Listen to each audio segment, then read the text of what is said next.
Спортска сала, базен за пливање и библиотека. Сето ова ќе биде дел од новиот кампус на Универзитетот Мајка Тереза во Скопје. Се подготвува теренот за на 7 март да се постави камен темелник за изградба на новиот објект.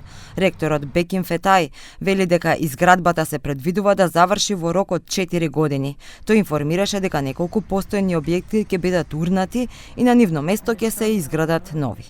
Universiteti ka përparuar shumë dhe tash me kampusin e ri, i cili do ndërtohet në një hapësirë për 22.000 metrave katror dhe një hapësirë të mrenshme, e cila edhe ne në BFS-in atë kohë është diku 95.102 metre projektuese me gjithë interierin, me gjithë katet e ndërtimit.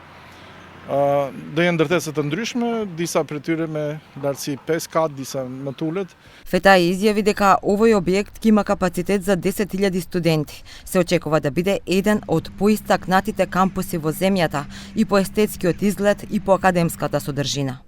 Projekti është i qeverisë së Maqedonisë së Veriut, u aprovua dikund në 3 shtator 2024 në shumë prej 34.5 milion euro,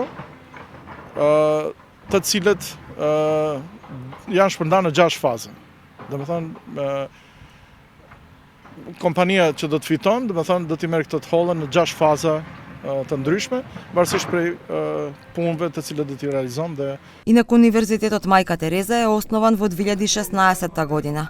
Првично функционираше во објектот на Сојузот на синдикати, додека некои факултети беа сместени во објектот на основното училиште Конгресот на Битола.